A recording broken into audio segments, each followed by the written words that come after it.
नमस्कार दोस्तों, आप देखना शुरू कर चुके गांव सवेरा।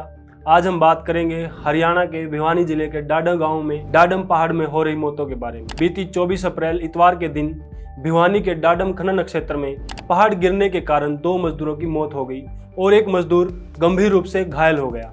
पीड़ितों की पहचान ड्रिल मशीन ऑपरेटर का काम करने वाले गांव के ही निवासी सोनू कुमार और खनन क्षेत्र में ड्राइवर का काम करने वाले भिवानी जिले के दुल्हेड़ी गांव के भीम सिंह के रूप में हुई है।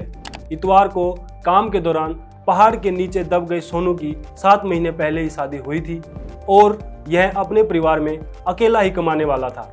पत्थरों के नीचे दबे सोनू को हिसार के एक निजी अस्पताल में ले जाया गया, जहां डॉक्टरों ने उसे मृत घोषित कर दिया। उससे एक दिन पहले शनिवार को भीम सिंह की भी पत्थरों के तले दबने की इसी तरह की घटना के कारण खदान में मौत हो गई थी।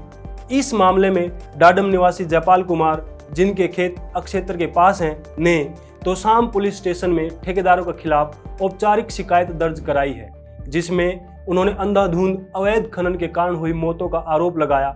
जयपाल ने पत्रकारों को बताया, 1 जनवरी की घटना के बाद डाडम खनन क्षेत्र के एक हिस्से को खतरनाक घोषित कर बंद कर दिया गया था, लेकिन कंपनी ने प्रतिबंधित गड्ढे संख्या 12 पर अवैध रूप से खनन जारी रखा।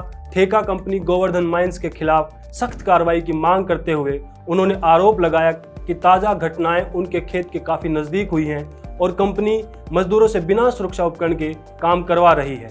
सभी कानूनों का पालन करने का दावा करने वाली कंपनी के झूठ को पकड़ने के लिए उनकी सही से जांच होनी चाहिए, खनन में ही काम करने वाले एक मजदूर ने बताया। खनन कंपनी ने 2 मृतकों के परिवारों को उनके खिलाफ कोई कानूनी कार्रवाई नहीं करने के बदले में मोटी रकम देने की बात कही है।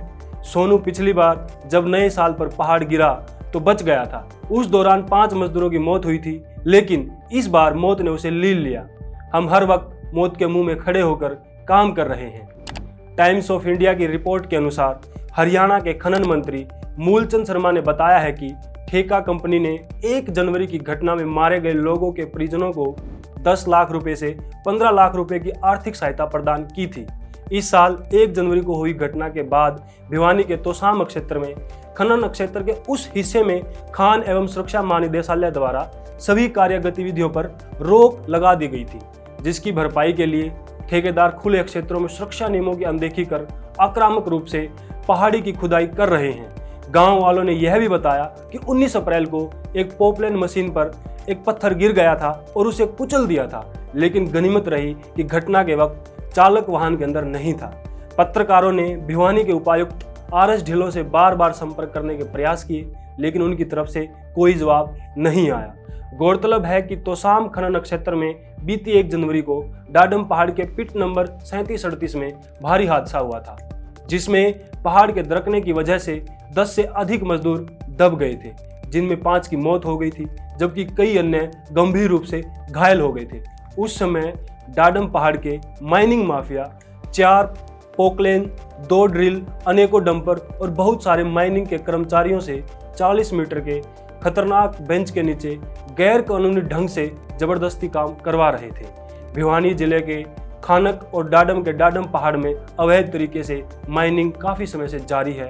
डाडम में अवैध खनन के विरोध में काम कर रहे एक एक्टिविस्ट ने पत्रकार राजेश कुंडू से बातचीत करते हुए बताया, जिस प्रकार अनसाइंटिफिक तरीके से डाडम में खनन हो रहा था, इसकी लिखित में शिकायत वहां के तात्कालिक जिला उपायुक्त, पुलिस अधीक्षक, माइनिंग इंजीनियर और डायरेक्टर माइंस को कई बार दे चुका हूं, लेकिन कार्रवाई के नाम पर लिपापोती की गई।